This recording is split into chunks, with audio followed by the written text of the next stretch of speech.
जलाने का सम्मान मुझे ही मिलने वाला था। मैं उसे और उसकी मंगेतर को नीचा दिखा पाती, और फिर भी उसके बावजूद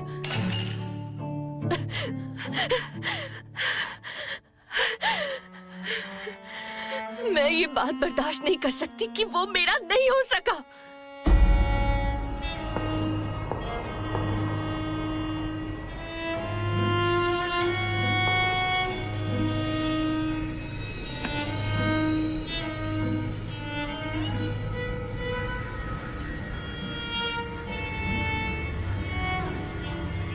आप किसी की तलाश में हैं, है ना?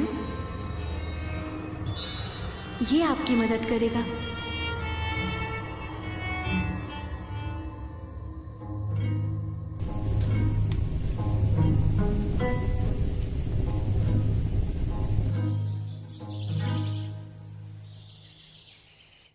क्या विवियन शामल जा रही है?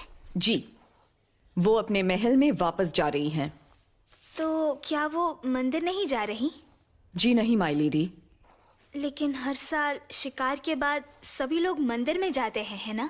जी, लेकिन आपको छोड़कर किसी दूसरी औरत का वहां होना जरूरी नहीं है, क्योंकि आप ही पवित्र अग्नि को जलाएंगी।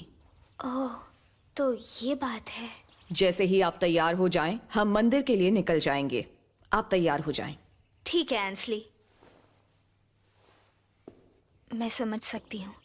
पवित्र अग्नि को जलाने का सम्मान सिर्फ उससे छीना नहीं गया है, बल्कि वो सम्मान मुझे मिला है। इसलिए उनके मंदिर न आने की वजह मैं जानती हूँ।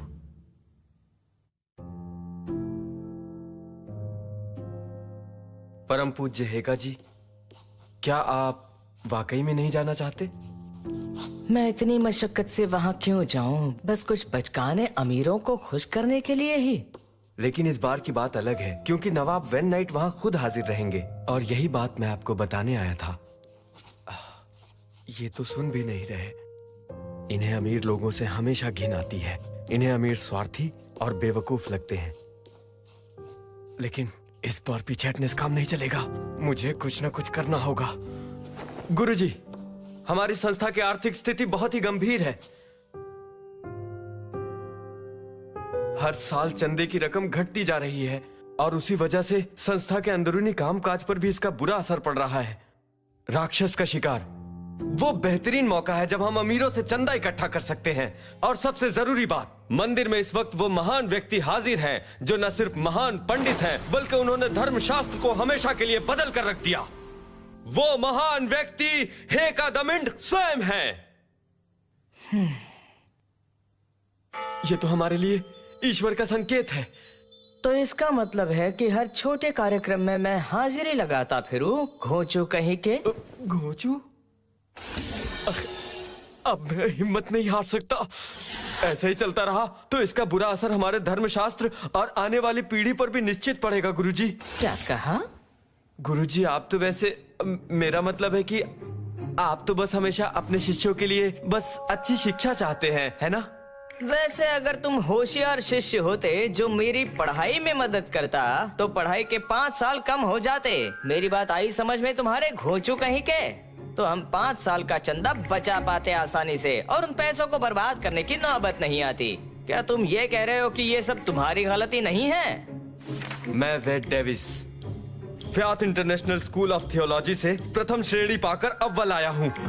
मैं आपकी तरह बुद्धिमान तो नहीं हूँ, लेकिन कम से कम तारीफ का तो हकदार हूँ ही। आजकल धर्मशास्त्र की पाठशाला में किसी भी घोंचू को ले लेते हैं। ऐसा मत कहिए गुरुजी।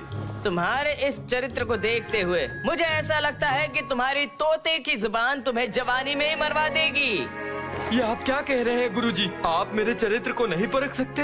बिल्कुल सही कहा। तुम्हारे इस नकाब जैसे चेहरे के पीछे छिपे हुए तुम्हारे चरित्र को कैसे कोई परख सकता है? इसका मेरे चरित्र से कोई लेना देना नहीं है।